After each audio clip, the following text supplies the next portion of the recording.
mendengarkan kuliah saya pada pagi hari ini. Mohon maaf, saya jadi mengubah tanggal ya, jadwal kuliah karena saya ada kegiatan pembinaan siswa ya untuk dikirim ke Malaysia lomba Olimpiade penelitian ya. Ada tugas dari Kemendikbud. Baik, kita mulai saja ya supaya bisa cepat selesai dan kamu masih bisa punya waktu untuk liburan ya pada hari ini. Baik, hari ini mengenai siklus sel ya. Saya akan tampilkan dulu PPT-nya. Apakah sudah terlihat? Sudah, Ibu. Sudah ya. Saya akan tutup video. Nanti kamu juga semua tutup saja videonya. Nanti kita akan ketemu saat diskusi ya. Uh, Mana nih? Bentar ya. Ya. Jadi judulnya adalah siklus sel. Siklus sel itu sebenarnya adalah satu satu daur sel ya. Sel itu selalu dalam keadaan mengalami perubahan dalam kondisi hidupnya ya. Mungkin kita bisa bedakan dulu dalam dua golongan organisme yaitu prokariot dan eukariot. Kalau di dalam prokariota itu bukan dibilang siklus ya karena dia tuh tidak ada tahapan-tahapan dalam kehidupannya. Jadi dia hanya tumbuh, kemudian nanti akan membelah menjadi dua anak, kita sebut sebagai pembelahan biner, ya. Dan ini lebih sederhana, ya, karena hanya memiliki kromosom yang sirkuler dan tidak punya inti, tidak punya membran inti, ya. Jadi dia berupa nukleoid namanya. Jadi replikasinya ya dimulai dari satu titik, kemudian terjadi segregasi kromosom dan masing-masing akan akan diberikan kepada sel anaknya, begitu ya. Jadi tanpa ada pembelahan tahapan-tahapan dalam pembelahannya, gitu. Jadi langsung membelah diri. Itu kita sebut sebagai pembelahan biner. Nah, sedangkan siklus sel dari eukariota itu cukup kompleks ya, karena melibatkan juga berbagai organel, kemudian melibatkan juga materi genetik ya. Jadi inti dari siklus sel itu sebenarnya adalah dia berusaha untuk membagi materi genetik kepada sel anak berikutnya gitu ya. Nah, di sini organel yang terlibat tentu saja bagian yang paling sentral yaitu inti ya. Jadi nanti juga selain ada pembagian materi genetik juga ada pembagian organel. Karena setiap sel yang akan dibentuk sebenarnya kan membutuhkan juga organel-organel ya. Pada waktu diterangkan di awal dulu, satu sel itu organelnya nggak cuma satu ya. Misalnya ribosom gitu ya. Kemudian ada mitokondria, kan jumlahnya tidak hanya satu tapi banyak atau beberapa ya, tergantung dari jenis selnya. Jadi nanti dia akan membagi juga. Jadi memang seringkali kita membicarakan pembelahan sel itu hanya berfokus pada materi genetik, tetapi sebenarnya yang dibagi bukan hanya materi genetiknya saja ya, tetapi juga organel-organel dan kelengkapan lainnya supaya sel hasil pembelahan itu bisa sama-sama survive. Punten, Ibu, maaf interupsi. Ya. Sepertinya Ibu belum di slideshow, masih slide keseluruhan. Oh, maaf, kok di saya udah bergerak ya? Di kita belum, Ibu. Oh iya ya, aduh saya udah bentar-bentar ya. Kenapa nih? Ntar dulu, saya stop share dulu ya. Sebentar, kenapa begitu ya? Mana nih, sebentar.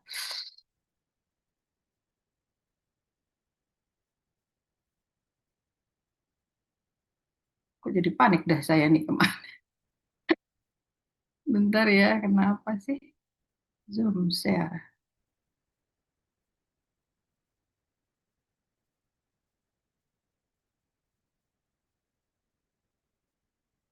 Sekarang sudah slideshow belum? Sudah, Ibu. Sudah, sekarang saya klik ya. Ini udah keluar belum? Iya, sekarang di siklus sel prokariot. Oke ya. Jadi saya ulang lagi tadi ya. Jadi ini adalah siklus sel prokariot, tidak ada tahapan-tahapan pembelahan, jadi dia hanya pembelahan biner ya. Jadi langsung replikasi DNA-nya itu dimulai dari satu titik namanya ori, kemudian dia akan membelah langsung dan karena tidak punya membran inti, jadi pembelahannya lebih lebih efisien gitu ya. Jadi dia disebut pembelahan biner, nanti hanya ada pembagian dari membran selnya langsung terbelah dua ya. Sedangkan pada eukariot dia melibatkan banyak organel ya, banyak organel, karena itu harus dibagi organelnya, bukan hanya materi genetiknya tetapi juga organelnya. Ini udah ini, udah berpindah. Sudah, Ibu. Sudah, oke. Jadi udah oke nih ya. Nah, kemudian siklus sel ini diperlukan sebenarnya kan untuk tumbuh ya. Kita tahu bahwa sel asal itu hanyalah berupa satu sel berupa zigot yang kemudian dia akan membelah-belah. Ya, setiap kali membelah itu sebenarnya adalah sel itu bertumbuh ya, tapi juga bisa untuk regenerasi. Misalnya kita mengalami luka ya, itu butuh sel untuk menutup luka tersebut ya. Kemudian bisa juga untuk reproduksi. Jadi tergantung dari jenis selnya ya. Kalau dari sel zigot berkembang menjadi individu varu berarti dia untuk tumbuh ya, tumbuh. Kemudian untuk menuju ke proses dewasaan berarti berkembang namanya ya, perkembangan. Kemudian untuk reproduksi yaitu misalnya pada sel-sel gamet. Nah, setiap tahap itu ada koordinasi ya di antara setiap tahapan siklus sel itu. Kalau kita lihat gambar di sini, siklus sel itu terdiri dari interfase dan fase pembelahan. Fase pembelahan itu kita sebut fase M ya, tapi itu bisa berarti mitosis atau meiosis ya, tergantung dari jenis selnya. Kalau somatik M ini mitosis, sedangkan kalau pada sel gamet M ini adalah meiosis. Ya. Sedangkan interfase itu terdiri dari G1, S, kemudian G2. Nah, setiap masing-masing itu dikoordinasikan ya, dikoordinasikan supaya selaras gitu ya. Jadi dimulai dulu mungkin dengan dia pembesaran volume ya, kemudian dilengkapi perangkat-perangkat untuk pembelahan selnya, baru kemudian dia bisa melakukan pembelahan sel gitu.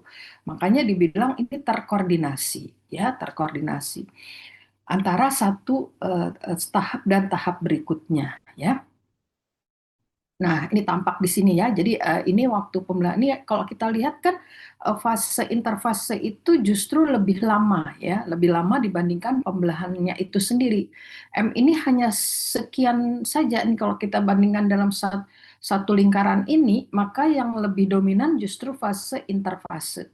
Karena tidak tepat kalau dikatakan sebagai fase istirahat ya, karena disitulah justru terjadi banyak aktivitas sebenarnya ya, aktivitas untuk persiapan M ya. Jadi semua ini dipersiapkan pada waktu interfase. Kalau ini 24 jam mungkin ini hanya 1 jam ya atau 2 jam gitu ya dibandingkan dengan fase interfasenya ya.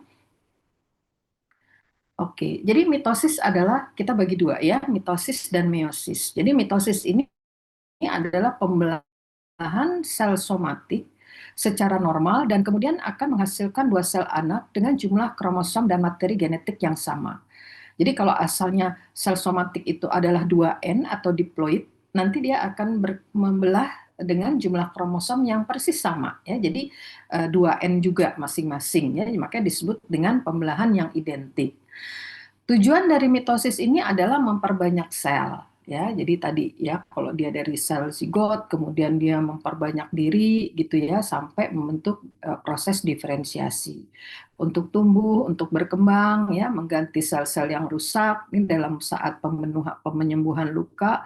Kemudian juga regenerasi tubuh ya, misalnya kayak cicak ya itu kan bisa terpotong kemudian dia bisa regenerasi kembali ya, tetapi juga bisa untuk membentuk individu baru, tapi ini kita bilang bukan mitosis sebenarnya tapi pembelahan biner ya. Jadi hasil dari pembelahan ini sebenarnya kan kita mulai dulu dari sel zigot ya, di mana sel zigot itu akan membentuk kromosom yang 2N, kemudian nanti kalau akan membelah-belah ya dia tetap mempertahankan dirinya yaitu 2N. Saya contohkan misalnya pada makhluk dewasa ini kita juga kan masih banyak sel-sel yang bisa punya potensi membelah-belah terus ya, yaitu di bone marrow. Jadi kenapa jumlahnya terus-menerus tetap sama? Karena dia dipertahankan ya pembelahan sel yang baru itu melalui tahap mitosis. Jadi terus kita akan terus mendapatkan sel-sel yang diploid yang sama persis ya.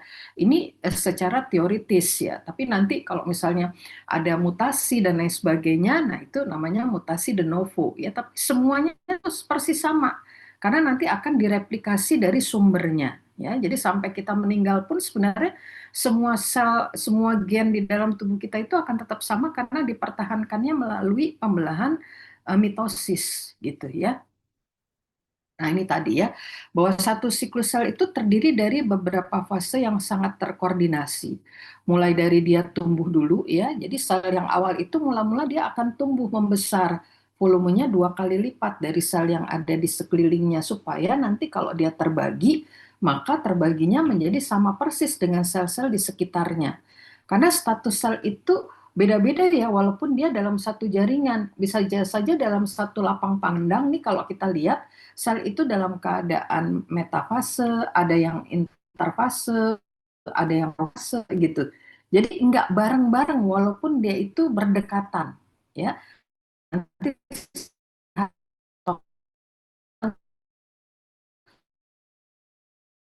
jaringan itu bekerja, kemudian membesar, supaya nanti terbagi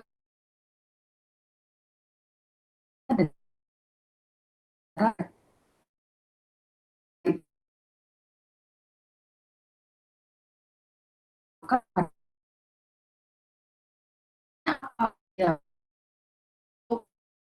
spindle. Nah, itu akan terjadi pertumbuhan ya protein. Misalnya ada protein histone itu yang diperlukan juga nanti untuk mengikat DNA pada masing-masing sel.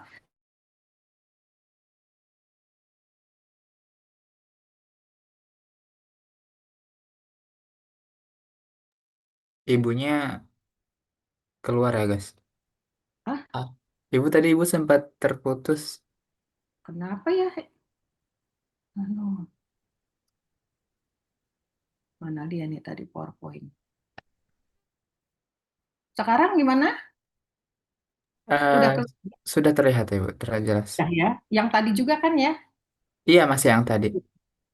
Ini saya padahal di hotel kenapa wifi-nya ini jelek ya? Nanti kasih tahu ya, nggak apa-apa ya, diinterupsi ya kalau hilang ya. Ya, baik, Ibu. Ya, baik. Jadi diakhiri dengan sitokinesis. Jadi intinya dulu nih mempersiapkan diri materi genetik, kemudian organel, baru diakhiri dengan sitoplasma, ya. Nah, perbedaan yang mendasar tadi waktu prokariota dan eukariota adalah prokariota ya serba langsung aja gitu ya. Yang paling gampang nih adalah kalau kita perbanyak E. coli misalnya ya, hanya dia ditumbuhkan dalam medium yang cocok, kemudian kita shaker gitu pada suhu 30 derajat Celcius dan besoknya kita bisa panen tuh banyak banget jutaan sel gitu ya. Karena dia membelahnya cepat sekali ya, sekitar 20 menit kalau nggak salah ya E. coli itu. Biasanya dulu saya juga melakukan itu, saya taruh tuh kultur sore-sore gitu, terus besok paginya kita udah dapatkan jutaan sel. Kemudian bisa langsung diisolasi.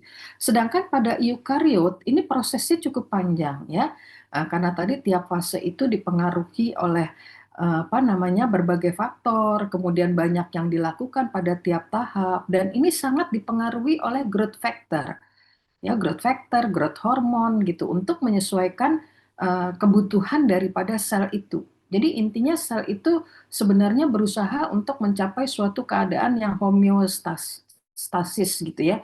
Di mana kalau misalnya ada sel yang rusak ya dia akan membelah diri gitu ya, ada pengaturan gen tertentu. Nah, mitosis dapat kita pelajari sebenarnya ya secara hidup. Jadi di bawah mikroskop fase kontras, karena di situ kan nggak bisa diwarnai ya. Jadi ada mikroskop fase kontras namanya, jadi kita tuh bisa melihat bagian tengahnya, bagian aktivitas dari kromosomnya gitu maksudnya ya. Sedangkan kalau kita mau mempelajari pada keadaan mati ya gampang aja dengan menggunakan akar bawang yang kita warnai dengan pewarnaan hematoksilin, kemudian cukup dilihat dengan mikroskop cahaya biasa. Nah dari situ kemudian kita bisa mengamati tuh tiap-tiap tahapnya ya. dengan jelas kita bisa lihat tahap itu sel itu sedang dalam kondisi apa gitu ya. Nah, ini contoh pengamatan dalam siklus sel menggunakan akar bawang ya. Jadi kalau kita perhatikan maka kondisi dari tiap sel itu berbeda-beda ya. Saya rasa semua sudah tahu nih apa yang terjadi pada interfase, tampilannya seperti apa ya. Kita lihatnya bahwa kalau membrannya masih intak seperti ini ya ini interfase ciri khasnya ya. Kalau membrannya udah menghilang, kemudian tinggal kita lihat kromosomnya itu berkumpul di tengah, namanya profase ya. Nanti lama-lama dia kromosomnya kan akan memendek, menebal gitu ya. Itu setelah pasca profase mau masuk ke metafase. Nah, di sini terlihat kalau pada metafase kromosom berjajar pada bidang ekuator ya di sini. Kemudian nanti tiap-tiap benang spindlenya akan menarik tiap belahan kromosom ini yang disebut dengan kromatid sehingga dia akan terpisah ke dalam masing-masing ujung ya. Di dalam ujung itu kemudian terjadilah pembagian materi genetik, karyokinesis dan diakhiri dengan sitokinesis ya. Nah, ini saya mau perlihatkan ya bahwa ini pada pandang apa lapang pandang mikroskop sel-sel itu berdekatan tapi posisinya itu berbeda-beda. Nih kita lihat ya. Ini dalam keadaan interfase ya. Sel ini sebenarnya ini profase, ini metafase ya. Ini profase. Itu kan apa ya berbeda-beda gitu ya. Eh, ini anafase coba ya. Jadi walaupun dia berdekatan maka kita perhatikan tiap sel itu kondisinya berbeda-beda tergantung dari kebutuhan sel itu ya. Oke. Nah, kita sekarang bahas per tahap ya. Interfase ini adalah interval antara akhir mitosis, jadi setelah sitokinesis menjadi sel yang baru, maka dimulailah siklus buat sel yang baru itu ya. Dimulai lagi dia mengalami lagi G1, S, G2 ya, kemudian nanti akan membelah lagi gitu. Dan tadi saya katakan bahwa proses pembelahan ini dipengaruhi oleh hormon dan growth factor ya. Jadi dia untuk dia tumbuh, distimulasi itu tergantung dari hormon dan growth factor. Nah, fase interfase yang merupakan bagian terpenting. Tadi kan ada G1, S, G2 gitu. Semuanya sih penting ya, tapi yang terpenting itu adalah apa? Pembagian materi genetik sebenarnya. Ya kan apa namanya? Secara harfiah siklus sel itu sebenarnya adalah membentuk sel yang baru dengan materi genetik yang sama persis dengan induknya nih pada mitosis ya. Jadi yang paling penting apa? Ya yang paling penting itu sebenarnya ini di sini ya terjadinya replikasi DNA. Kenapa harus direplikasi? Karena dia harus butuh dua set kromosom yang nanti dibagi pada sel anaknya. Mungkin masih ingat ya, DNA replikasi itu membutuhkan banyak enzim, ya, banyak enzim. Kemudian tahapnya juga apa namanya terdiri dari beberapa tahap ya, karena ini merupakan pembukaan dulu dari untai double helix menjadi single helix ya dengan enzim helikase, kemudian nanti dipertahankan supaya tetap untai tunggal ya. Nah, itu dipertahankan oleh suatu protein namanya single stranding binding protein. Sehingga dia akan membentuk garpu replikasi ya. Garpu replikasi ini kemudian masing-masing mempunyai arah untai yang berbeda ya, ada 35 dan 53. Sehingga nanti pencetakannya itu apa namanya pembentukan rantai komplementernya itu agak berbeda ya. Kalau yang 35 mungkin dia harus dibuat secara pendek-pendek yang disebut dengan eh, fragmen Okazaki gitu ya, itu disebut dengan leading strain. Sedangkan kalau yang dia 53 maka dia dibuatnya tuh secara terus-menerus ya, bisa secara langsung. Jadi disebut dengan leading strain ya. Sehingga pada akhir proses replikasi ini maka kita dapatkan ada dua untai DNA yang sama persis gitu ya. Dua untai DNA yang sama persis. Nah, itu nanti dipersiapkan pada waktu mau masuk tahap mitosis akan dibagi ya materi genetik itu kepada keturunannya. Nah, kalau kita perhatikan struktur kromosom itu kan seperti ini ya. Tadi untainya, untai DNA-nya itu pada tiap ujung kromosom itu sebenarnya ada bagian yang berperan melindungi kromosom ini ya dari degradasi selama kerusakan selama replikasi, kemudian menjaga stabilitas genom dan mengatur pembelahan sel. Nah, daerah telomer ini sebenarnya disusun juga oleh DNA dengan urutan yang sangat spesifik, yaitu urutannya adalah TTAGGG ya. Jadi ini TTAGGG itu panjang ya, panjang sekali gitu. Tapi pada bagian ujungnya itu ada bagian yang membentuk loop ya. Loop tuh jadi sehingga pada ujung itu pasti ada bagian yang tidak ada pasangannya. Nah, pada saat terjadi replikasi, maka DNA polimerase kan jadi berhenti ya. Ujung itu jadi nggak ada lagi yang membuat komplemennya. Sehingga ujung itu seakan-akan seperti diputus gitu. Karena nggak mungkin dia membuat pasangannya jadi terputus. Oleh karena itu setiap kali terjadi replikasi, maka terjadilah potongan dari telomer tadi. Ya. Nah, semakin usia kita bertambah, berarti kan semakin banyak tuh kita mengalami pembelahan sel, ya. Nah, sehingga telomer itu akan memendek. Nah, pemendekan ini kemudian akan menyebabkan proses penuaan. Jadi kalau kita bandingkan nih antara orang yang umur 20 tahun, 40 tahun, 60 sampai 80, makin lama tuh makin memendek ininya apa namanya ujung dari telomernya itu. Karena semakin usia bertambah berarti kan semakin banyak ya pembelahan sel yang terjadi gitu. Kalau enggak dia penuaan ya dia akan apa namanya dimasukkan dalam suatu proses yang disebut dengan apoptosis gitu ya. Jadi ini kenapa selalu setiap replikasi terjadi pemendekan telomer ya karena pada ujung DNA pada ujung telomer itu ada bagian yang membentuk loop sehingga tidak ada pasangannya sehingga dia akan terputus gitu. Nah, telomer itu sebenarnya dilindungi juga ya oleh suatu protein kompleks yang disebut dengan selterin. Jadi selterin ini melindungi ujung kromosom agar tidak dikenali sebagai DNA yang rusak. Kalau dia dikenali sebagai DNA yang rusak, kemudian dilakukan pemotongan ya panjang ya. Nah ini membentuk struktur loop pada ujung T untuk menyembunyikan ujung telomer dan juga untuk mencegah fusi atau rekombinasi antar kromosom. Jadi pada ujung-ujung ini nggak mungkin terjadi apa namanya penempelan pada kromosom yang lain ya karena adanya batas ini sebenarnya ya.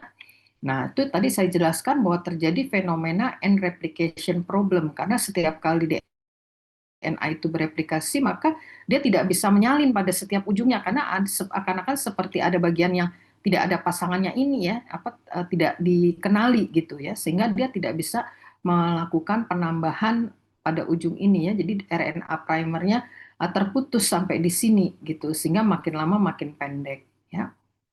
Nah, fenomena inilah yang kemudian menyebabkan sel itu akan memasuki fase senescence atau mati melalui proses apoptosis.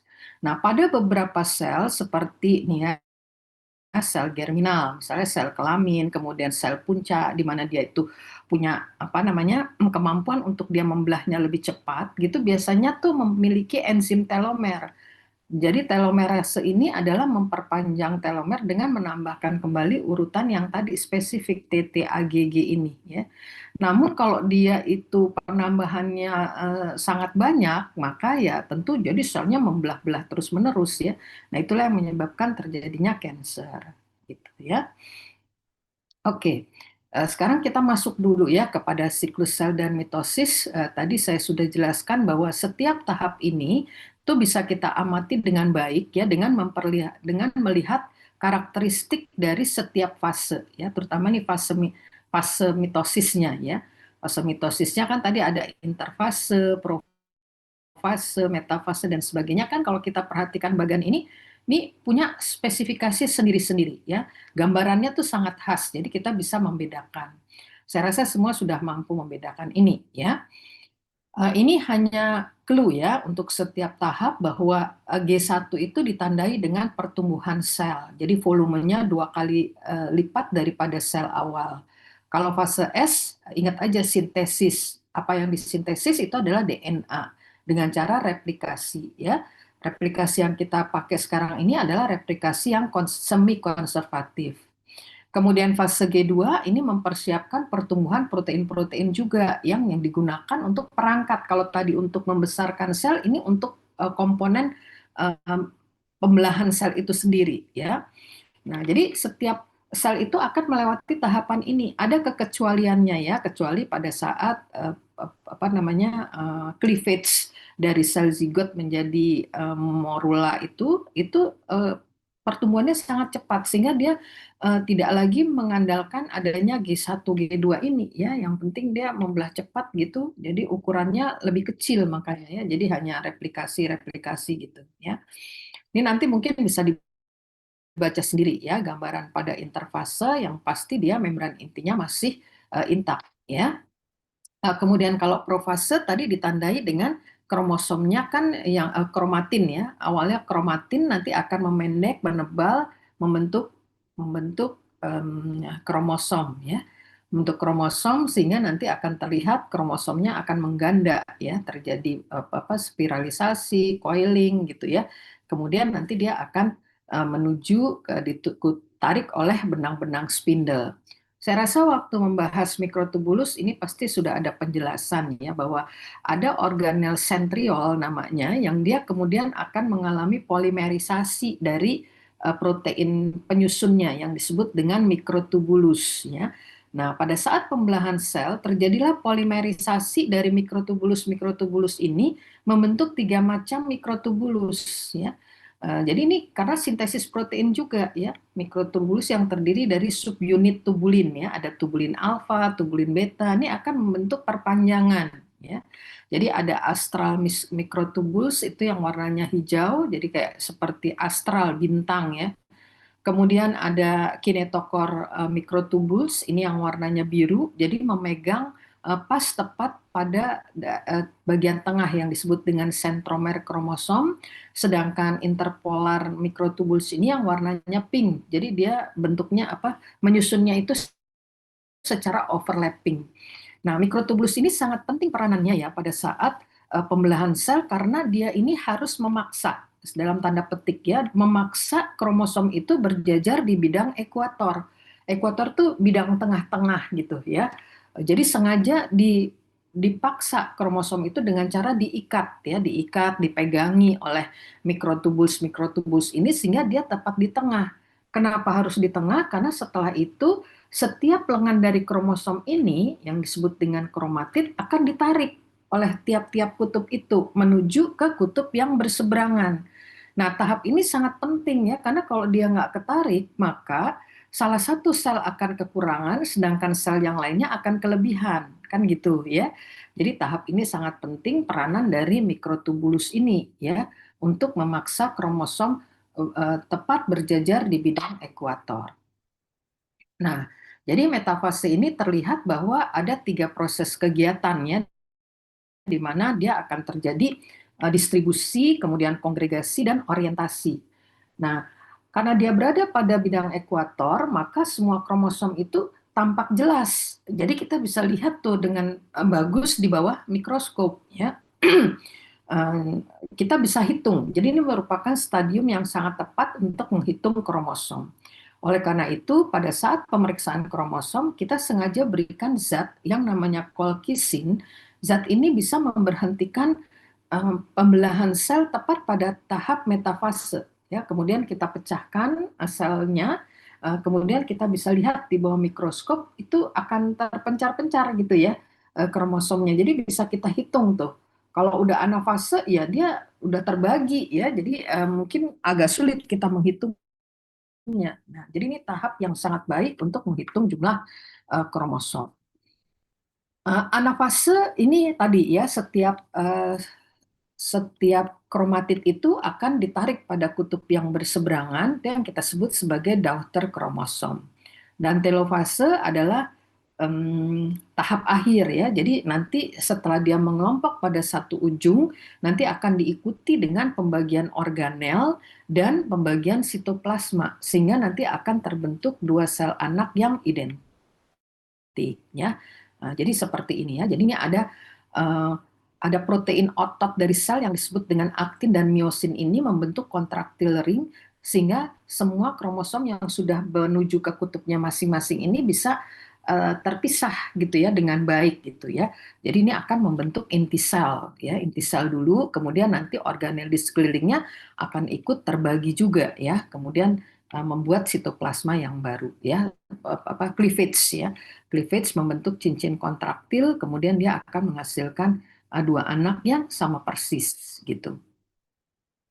Ingat saya contohkan dulu ya, mitokondria kan kalau misalnya dia harusnya sel itu punya 8, maka dia akan membagi 4. Dan berikutnya mitokondria akan memperbanyak diri ya, di tiap-tiap sel itu dia akan menjadi masing-masing 8 gitu ya. Nah, waktu yang dibutuhkan untuk mitosis sebenarnya tergantung pada suhu ya. Jadi misalnya kalau bakteri tadi ya, bakteri hanya 20 menit gitu dia akan membelah jadi dua sel. Kalau kita tinggalkan dia 24 jam ya pasti kita dapatkan jutaan sel gitu ya. Tapi kultur sel hewan misalnya ya itu mungkin memakan waktu yang lebih lama, kurang lebih 1 jam. Atau misalnya ada satu tumbuhan namanya Tradesantia, dia kalau ditumbuhkan pada suhu 45 derajat itu pembelahannya berlangsung selama 30 menit. Tapi kalau kita pindah pada suhu yang lebih rendah, 25 derajat Celcius, ternyata dia butuh waktu lebih lama gitu. Jadi mungkin ini suhu berpengaruh juga ya terhadap pembelahan sel. Gimana dengan manusia? Kalau manusia enggak ya, karena kita kan punya pusat pengatur suhu. Jadi walaupun hidup di dataran tinggi, dataran rendah, ya dia sama aja kemampuan untuk membelah selnya ya, karena suhu tubuhnya kan tetap ya. Jadi ada pengaturan em, apa namanya di hipotalamus yang membuat suhu kita tuh dimanapun tetap sama ya. Tapi kalau kita bandingkan pertahapannya, ternyata metafase dan anafase itu waktunya lebih pendek dibandingkan profase dan telofase. Mungkin di awal dan di akhir itu butuh persiapan ya, butuh persiapan yang cukup panjang untuk mengawali pembelahan dan mengakhiri pembelahan gitu ya. Eh, Biasanya lebih pendek ya metafase dan anafase. Nah, sekarang kita masuk pada bagaimana ya siklus sel itu dikontrol ya. Kapan dia membelah, kapan dia harus berhenti, kan gitu ya. Nggak mungkin dia membelah terus-menerus gitu, atau dia diam aja kalau kondisinya tidak memungkinkan. Jadi ini ada yang mengontrolnya yaitu subunit protein. Tentu ini dikendalikan oleh gen ya. Ada ada pengontrol positif artinya dia yang memicu terjadinya pembelahan itu yang disebut dengan MPF. MPF adalah protein kompleks dari dua subunit berupa CDC dan siklin. CDC itu kadang-kadang ditulis juga CDK ya. Itu adalah siklin dependent kinase. Karena disebut dependent berarti dia cara kerjanya tergantung dengan siklin ya kan. Jadi siklin ini terus-menerus dibentuk ya, disintesis, kemudian nanti degradasi ya, yang berada tepat yang selalu ada di dalam sel itu sebenarnya adalah CDC. Tapi dia dalam keadaan pasif atau inaktif. Jadi nanti kalau dia butuh untuk pembelahan sel, maka siklin akan dibentuk, kemudian mereka akan menempel ya, saling menempel membentuk suatu kompleks yang disebut dengan maturation promoting factor gitu ya. Jadi siklin ini akan bergabung dengan CDCP, P itu pasif maksudnya ya, membentuk kompleks CDC siklin. Nah, jadi terbentuknya siklin dengan CDC ini itu menstimulasi. Jadi dialah yang menstimulasi terjadinya perubahan dalam sel.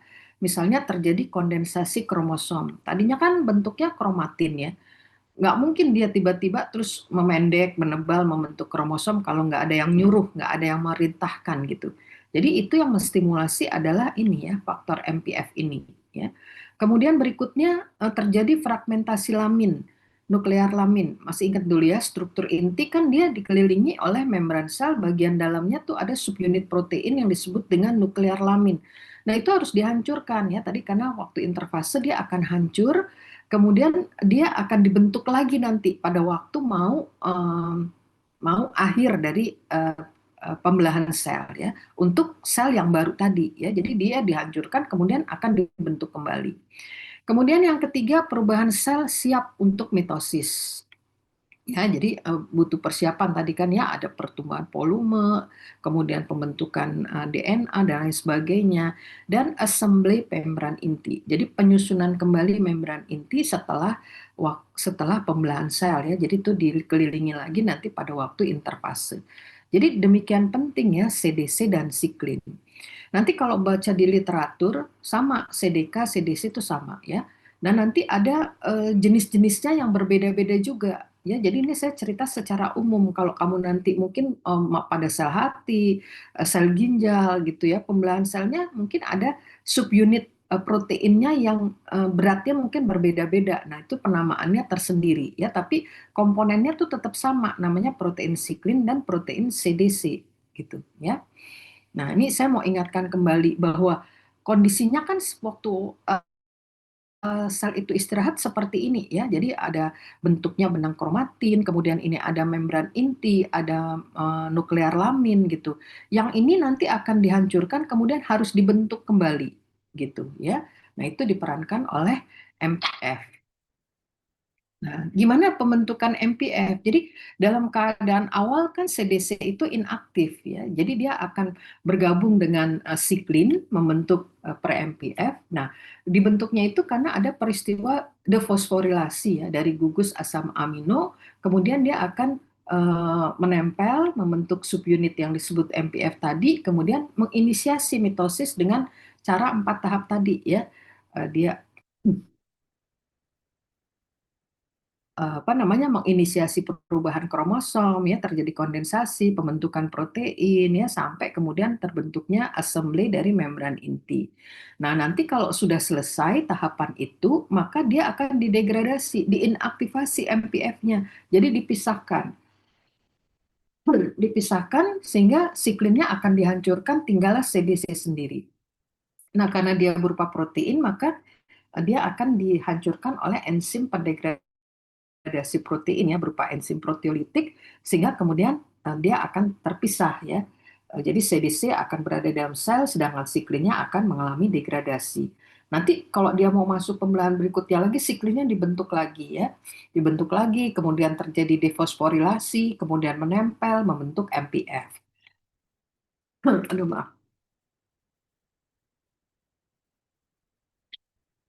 Nah, jadi kalau kita lihat tadi siklus sel seperti ini ya, ada M, J1, SG2,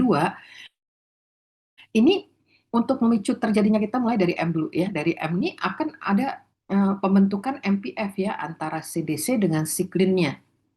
Kalau udah selesai fase M, siklin akan dihancurkan ya, tinggal CDC. Kemudian nanti mau masuk ke fase S, dia akan dibentuk lagi G-siklin sehingga terjadilah proses S. Setelah terjadi proses S, dia akan dihancurkan, tinggal CDC. Mau masuk ke fase M, akan dibentuk lagi siklin yang baru gitu. Jadi di dalam sel itu sebenarnya sibuk sekali ya. Makanya dengan belajar ini mungkin kita akan lebih aware ya terhadap tubuh kita ya, karena ternyata dalam keadaan diem-diem begini nih, sel ini mungkin sedang membentuk siklin nih di dalamnya nih ya, membentuk siklin, nanti dia akan berinteraksi dengan CDC, kemudian memulai satu tahap pembentukan sel ya, kita kan nggak tahu ya, jadi sayangilah sel kita ya, minum yang banyak juga misalnya seperti itu ya.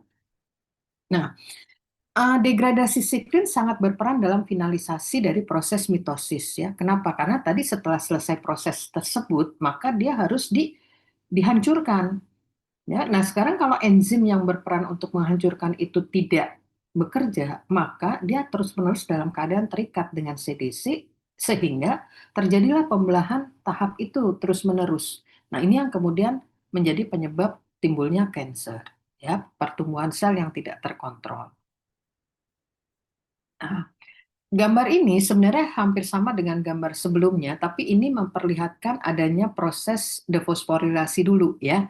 Bahwa tadi pembentukan siklin dan CDC ini MPF dirangsang juga oleh proses defosforilasi dari asam amino treonin dan tirosin. Jadi coba setiap tahap setelah pembentukan siklin kan ada fosforilasi, kemudian dia degradasi ya, defosforilasi lagi, dibentuk kembali dan seterusnya gitu ya.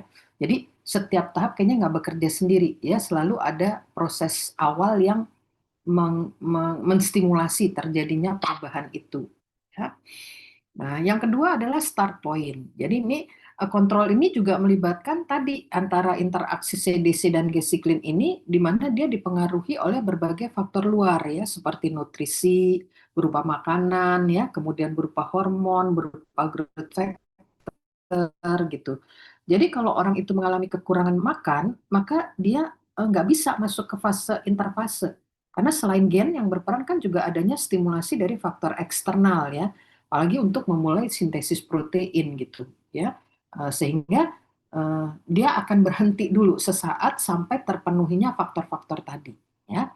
Nah, sekarang kalau kita lihat nih ya, setiap saat mau masuk ke tahap berikutnya, sorry ini kenapa dia? Tahap berikutnya ini selalu ada cek namanya ya. Cek itu untuk memastikan bahwa proses pada tahap itu sudah berjalan secara baik ya. Contohnya misalnya pada fase G1 di sini ya. Di sini ada checkpoint ya namanya G1 checkpoint. Dia ini untuk memastikan ya diperankan oleh siapa? Ya diperankan oleh CDC dan siklin tadi ya. Apakah ukuran selnya udah besar? Karena inti dari kegiatan ini kan adalah pertumbuhan volume 2 kali lipat. Jadi dipastikan selnya udah membesar belum? Udah cukup belum? Kemudian apakah ada faktor-faktor yang mendukung untuk pertumbuhan ini ya seperti ya, pertumbuhan sel dan faktor dari lingkungan gitu. Kalau enggak dia akan berhenti di sini ya. Ini kita bilang namanya tahap G0 ya. Nah, steady state di situ sampai terpenuhinya faktor tersebut. Kalau enggak ya dia diam aja di situ. Ya, kalau dia berhasil melewati tahap ini, maka terjadilah sintesis DNA tadi ya. Nah, setelah fase G2 itu sebenarnya ada checkpoint juga namanya G2 checkpoint. Nah, di sini untuk memastikan apakah DNA pada waktu dia di fase S ini sudah selesai direplikasi. Apakah lingkungannya juga memungkinkan ya untuk terjadinya tahap berikutnya? Karena di sini kan juga diperlukan sintesis protein-protein tadi ya seperti histon, mikrotubulus gitu. Nah, kalau dia oke, dia akan masuk ke tahap M. Nah, tahap M yang paling penting itu adalah pas metafase ya, metafase checkpoint ini untuk memastikan bahwa kromosom sudah berjajar di bidang ekuator. Karena tadi itu merupakan tahap yang paling krusial ya, karena kalau enggak nanti terjadilah pembagian yang tidak rata pada waktu anafase gitu. Jadi ini ada kontrolnya setiap tahap itu ya, diperankan oleh protein, diperankan oleh gen ya. Nah, jadi pengaturan dan kontrol itu terjadi pada tahap anafase, ya, kemudian pada G1, pada S, pada G2 gitu. Ini semuanya diperankan tadi ya oleh siklin dan CDC. Karena kita lihat di sini misalnya ya, kalau dia misalnya G1S checkpoint ini, tadi kan untuk memastikan ya, memastikan growth factor, kemudian nutrisi, ukurannya sudah oke apa belum ya. Nah, ini disebut dengan CDC G1 siklin. Ini, kontrolnya di sini ya. Tadi tahap yang kedua G2 M checkpoint ya. Setelah fase G2. Jadi untuk memastikan replikasinya komplit, kemudian ada integritas dari DNA ya. Nah, jadi ini juga ada ceknya ya. Yang ketiga adalah pada saat dia mau masuk ke fase metafase tadi ya. Apakah kromosom sudah attach ya, sudah berada pada bidang ekuator gitu. Nah, ini ada suatu protein yang disebut dengan anafase promoter kompleks yang dia bekerja untuk memantau kromosom itu. Baru bisa diakhiri dengan sitokinesis ya. Nah, jadi perjalanan itu sangat rinci sebenarnya ya. Makanya ada faktor eksternal di sini berupa nutrisi, makanan, hormon, growth factor ya, terutama pada fase G1. Dan ini juga ada faktor internal ya. Nanti kita kenal ada berbagai protein, gen ya, gen yang kode protein. Protein ini bertindak sebagai tumor supresor. Kemudian ada faktor transkripsi ya. Mungkin di sini ada peranan protein, enzim ya, ada molekul sinyal gitu, sehingga mempengaruhi proses pembelahan ini gitu ya. Nah, saya contohkan misalnya peranan growth factor ya pada pembelahan sel, misalnya proses spermatogenesis saja, maka dia akan diperankan oleh growth factor atau hormon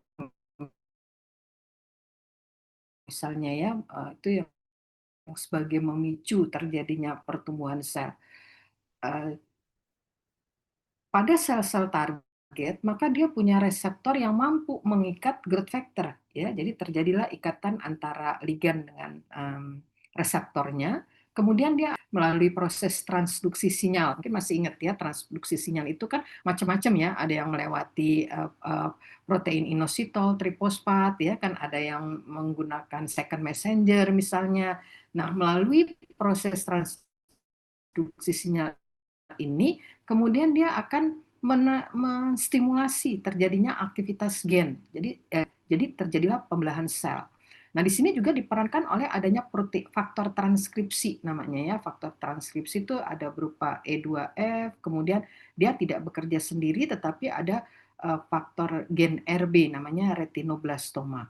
Nanti saya terangkan ya peranan dari kedua gen ini karena ini juga termasuk yang mengontrol secara negatif ya untuk terjadinya pemberhentian eh, pembelahan sel kalau sudah dirasa cukup ya untuk sel tersebut.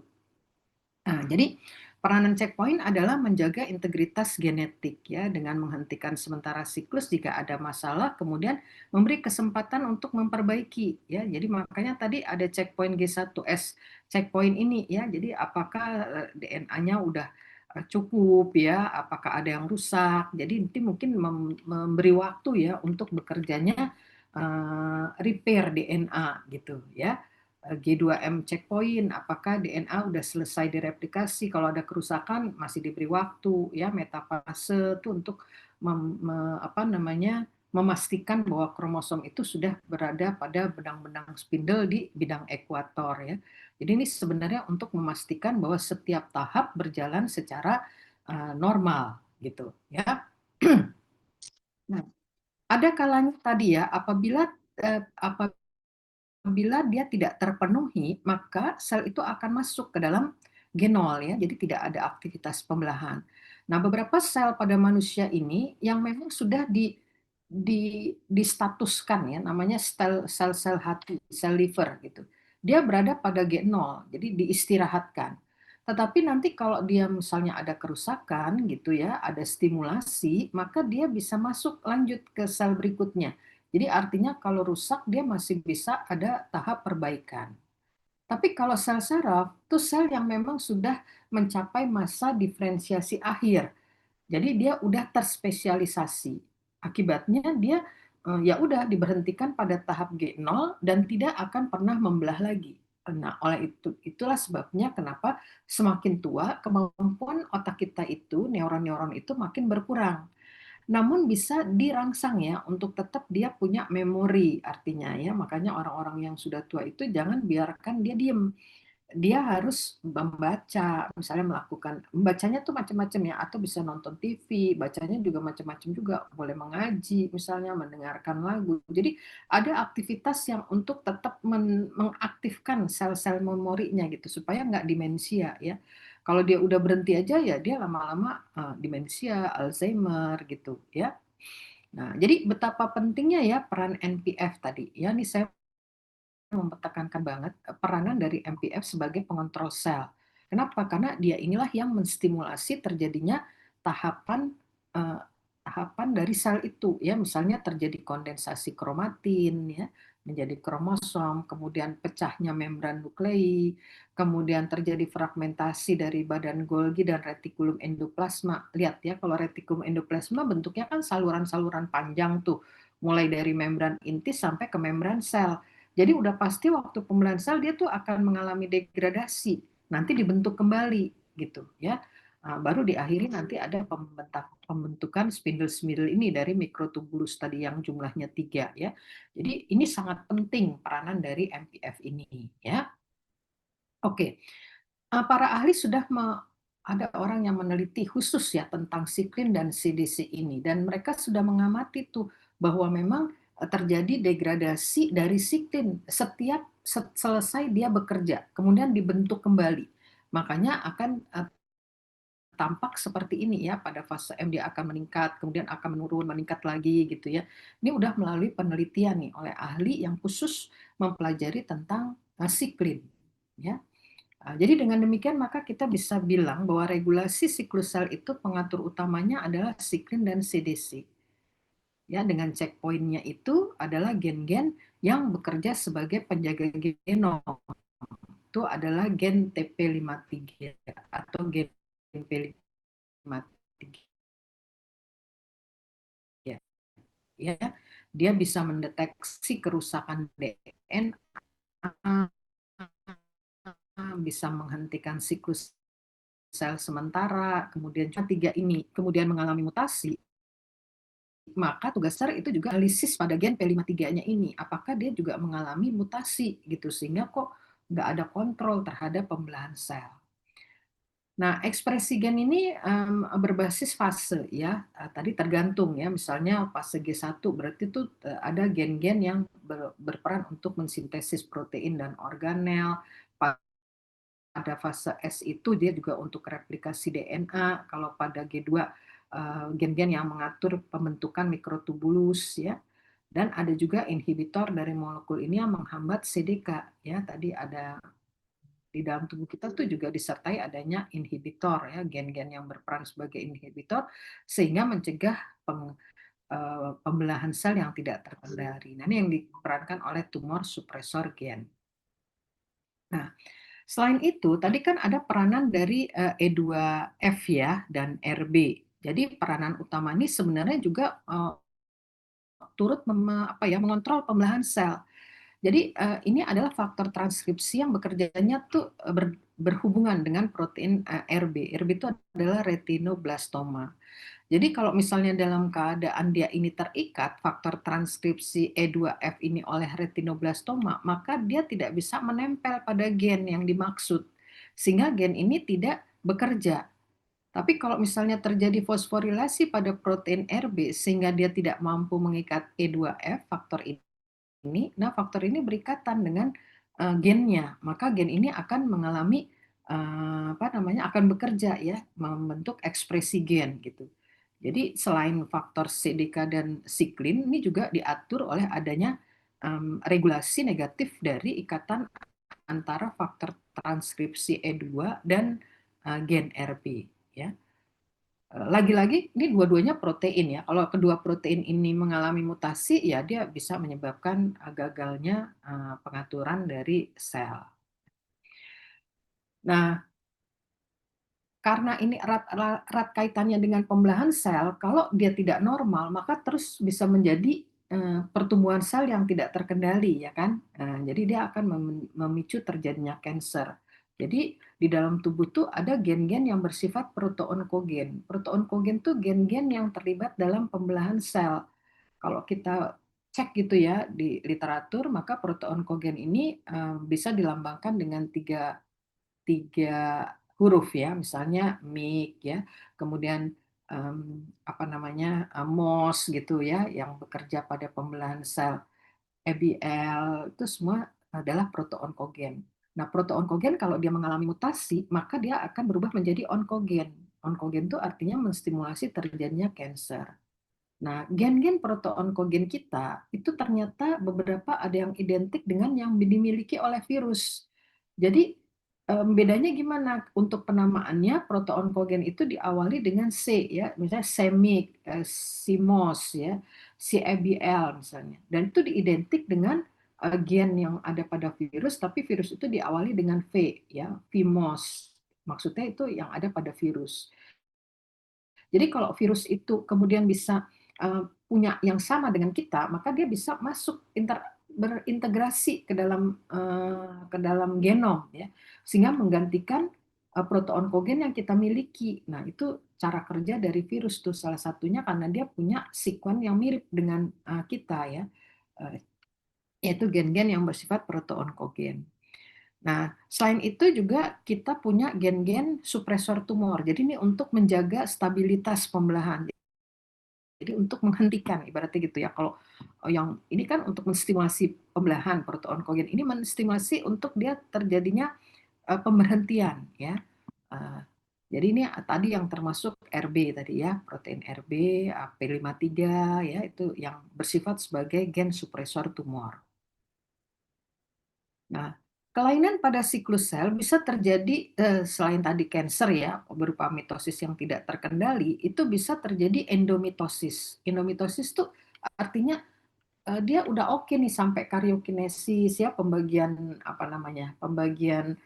inti materi genetiknya udah berhasil, tapi ternyata dia nggak bisa membelah sitoplasmanya sehingga di dalam sel itu berarti kan ada double materi genetiknya. Nah, itu yang menyebabkan dia mengalami poliploidi. Jadi lebih dari 2N.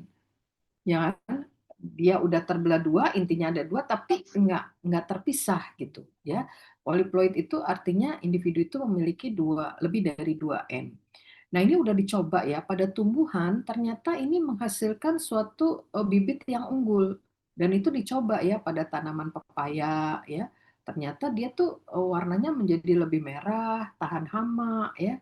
Tapi kerugiannya tidak berbiji. Nah, sekarang orang justru seneng yang begitu ya. Zaman kecil saya dulu makan pepaya, makan semangka itu harus di luar ya, karena kita sembur-sembur tuh bijinya gitu ya. Tapi sekarang dia naik daun ya, dengan dia tidak ada bijinya maka lebih mudah dipotong-potong ya. Kebanyakan kan yang di pesta-pesta itu buah-buah potong itu adalah semangka, kemudian apa tuh melon ya, sama pepaya gitu. Itu hasil dari radiasi pada tanaman sehingga menghasilkan polyploidy. Dia tahan hama juga ya.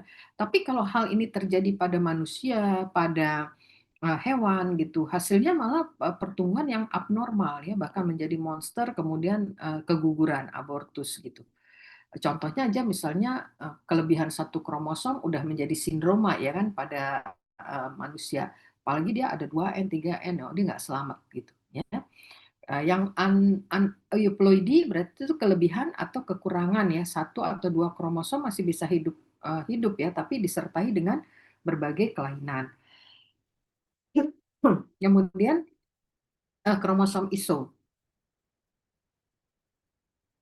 Kromosom iso tuh maksudnya kalau pembelahan normal kan dia harusnya secara vertikal ya. Jadi akan ada lengan pendek, ada lengan panjang gitu kan ya. Sehingga kalau dia mengalami pembelahan secara vertikal, maka setiap sel akan mendapatkan kromosom yang punya lengan pendek dan lengan panjang. Tapi kalau ini pembelahannya horizontal, sehingga pembelahannya itu antara pendek dengan pendek, panjang dengan panjang. Nah, jadi kan nggak sinkron gitu ya, itu namanya kromosom iso. Jadi arah pembelahannya tuh berbeda. Yang terakhir adalah pembelahan tidak terkendali, itu adalah menjadi cancer. Nah, proses terjadinya cancer sendiri terdiri dari 3 tahap ya, inisiasi, promosi, kemudian progresi. Inisiasi itu ditandai dengan adanya perubahan gen. Tadi misalnya terjadi penyisipan dari gen apa namanya? Gen virus tadi ya, gen-gen onkogen dari virus. Atau tadi misalnya adanya kelainan pada protein yang berperan dalam pembelahan sel ya, protein siklin atau CDK-nya, atau gen-gen yang berperan sebagai tumor supresor gen ya, P53-nya, atau kemudian tadi E2F ya, faktor transkripsi itu mengalami mutasi sehingga dia menjadi sel yang abnormal. Kalau ini kemudian apa namanya? Membelah diri, maka dia akan mempromosikan kelainan itu, ya kan? Jadi terjadilah promosi, tahap promosi. Nah, jadi menyebabkan ketidakstabilan dari genom, kemudian meningkatkan proliferasi sel, sehingga terjadilah progresi. Nah, ini kalau progresi ditandai juga dengan dia tuh bisa bermultiplikasi ke tempat yang berbeda ya, karena nanti akan ada pertumbuhan angiogenesis sehingga terbawa melalui pembuluh darah sehingga kemudian akan menyebar kemana-mana gitu ya. Nah, bisa seperti ini ya. Inisiasi kan juga bisa dari dalam tadi ya, misalnya karena ada perubahan gen, tapi juga bisa karena dari faktor luar, misalnya ya ada radiasi sehingga mengalami perubahan. Nah, ini inisiasi, kalau ada sel yang berubah karena dia berproliferasi, maka dia akan meningkatkan jumlahnya banyak ya, mempromosikan. Nah, nanti akan diikuti dengan adanya angiogenesis. Angiogenesis itu pertumbuhan pembuluh darah yang abnormal, kemudian migrasi, terjadi infeksi dan metastasis ya ke seluruh tubuh kita. Nah, tapi ini dari jenisnya ada 2 macam ya, ada yang benigna, jadi dia terisolasi pada daerah tertentu.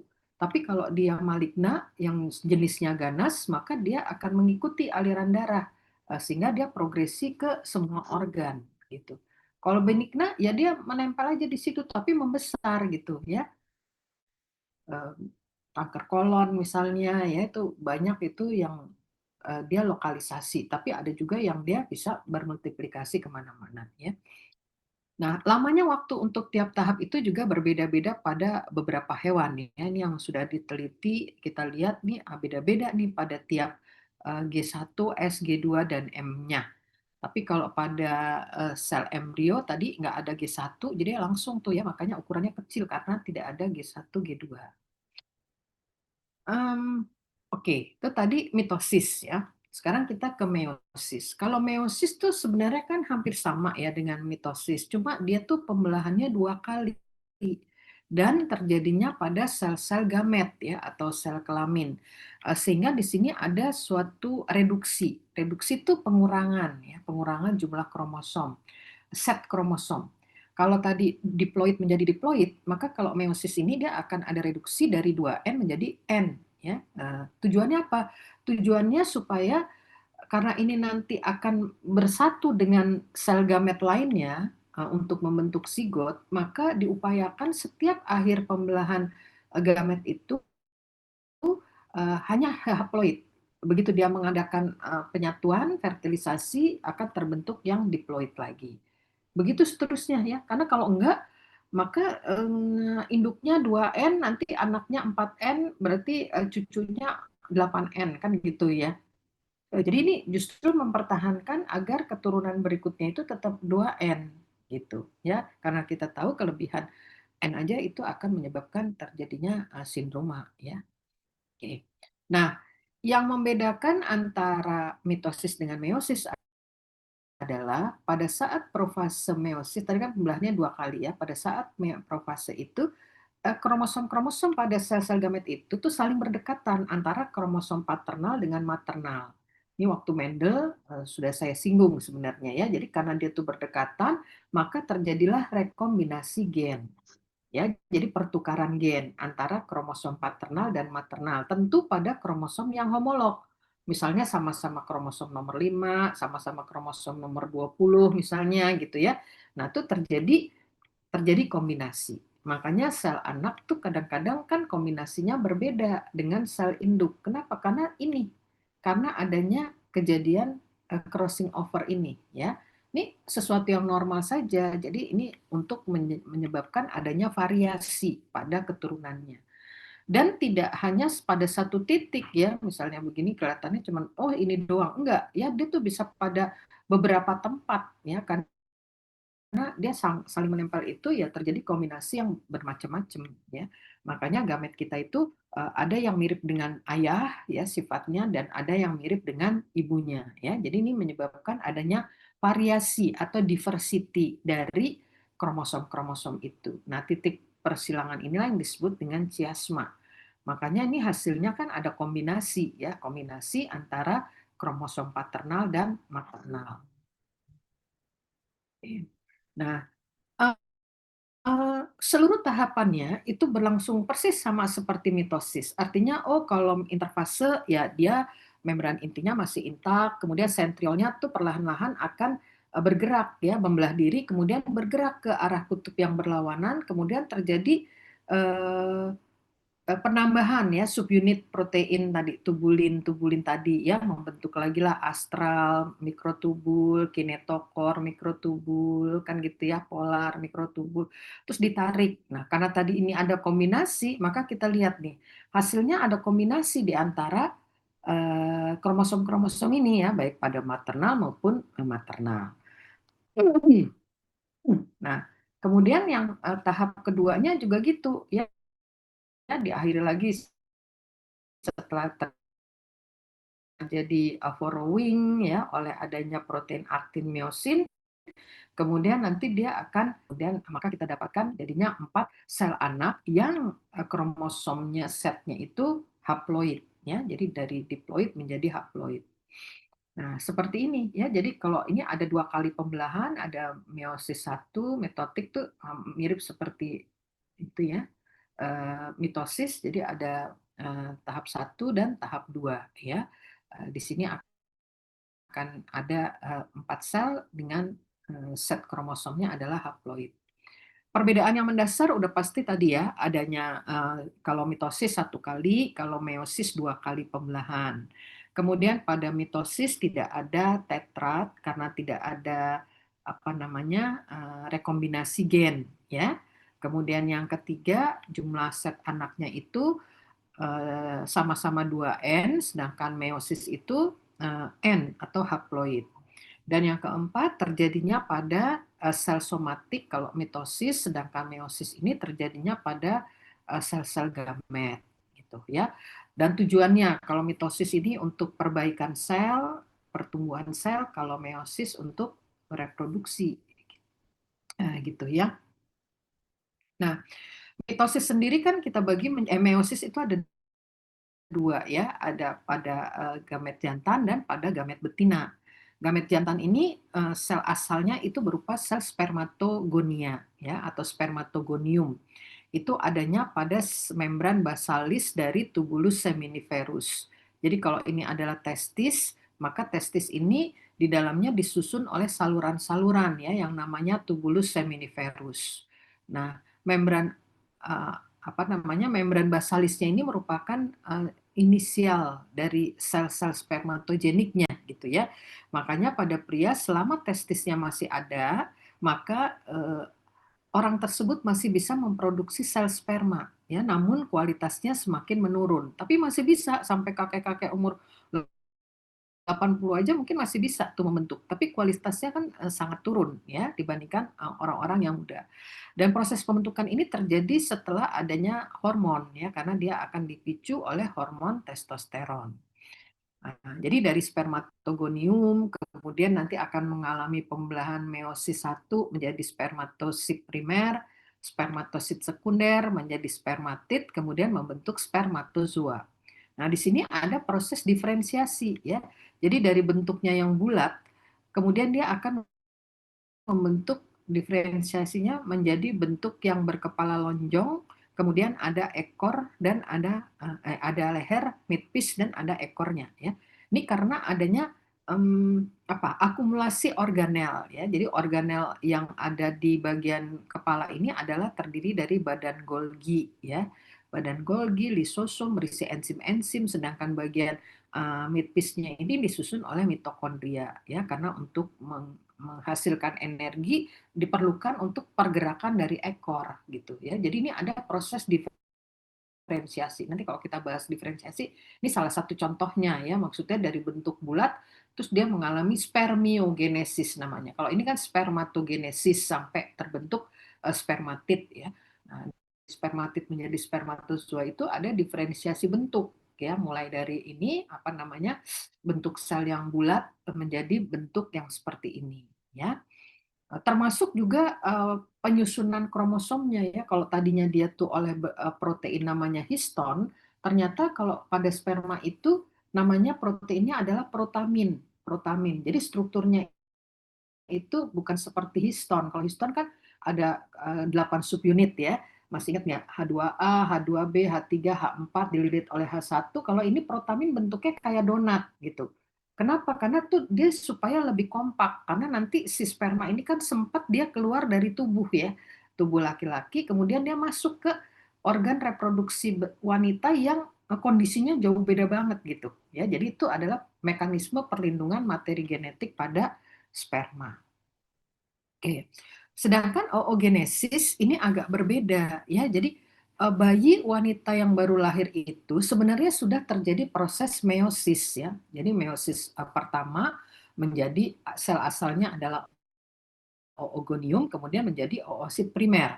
Nah, dia tuh akan berhenti sementara di situ sampai bekerja hormon. Jadi jumlahnya kira-kira ada 2 juta mungkin di dalam ovarium bayi wanita yang baru lahir itu ya. Nanti setelah bekerja hormon ini dilanjutkan kembali dari 2N kemudian menjadi N ya.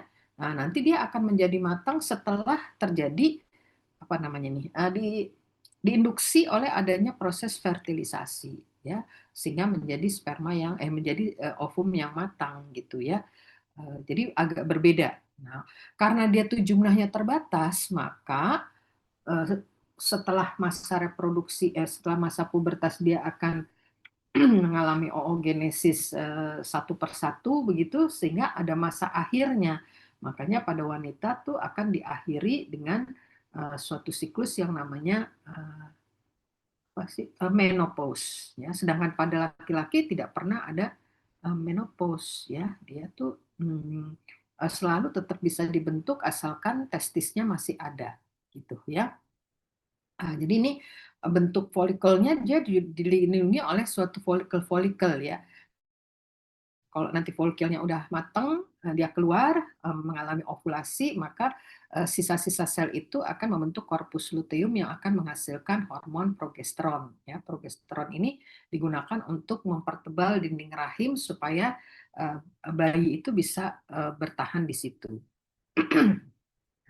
Kalau spermatogenesis kan tadi beda ya. Spermatogenesis itu ya dia pada masa prenatalnya sudah langsung pubertas ini baru uh, mengalami ini ya, uh, mengalami uh, pembelahan ya, meiosis 1, meiosis 2 gitu ya, kemudian menjadi sperma yang matang. Tapi kalau yang pada wanita ini diawali dari lahir aja sudah berupa primer oosit ya, primer oosit, kemudian nanti akan menjadi matang setelah adanya proses fertilisasi.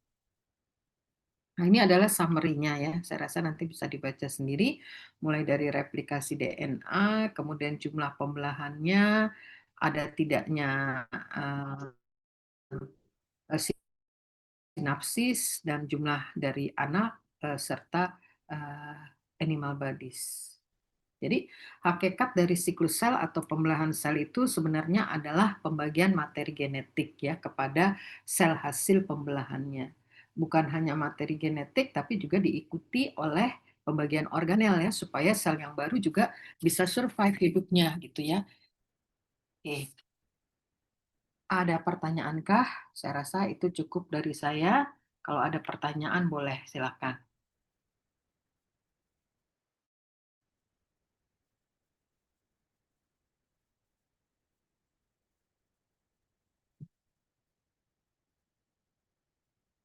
Nanti bahannya saya kasih ke Fabel ya. Baik, Bu. Ya, ada. Ini kayaknya suasananya suasana libur nih, jadi nggak ada yang nanya ya. Saya yang berikutnya kapan ya, Fabel ya? 2 minggu lagi, Bu. Selasa Oh, depannya lagi. Selasa depannya lagi, iya. Nanti kalau itu diatur ya, Fabel ya, supaya jangan lewat dari tanggal ya. Kalau misalnya ada yang berhalangan bisa digantikan oleh pengajar lain, coba hubungi ya. Ya. Kalau Ibu kan jadwalnya nanti 11 November ya, Bu ya.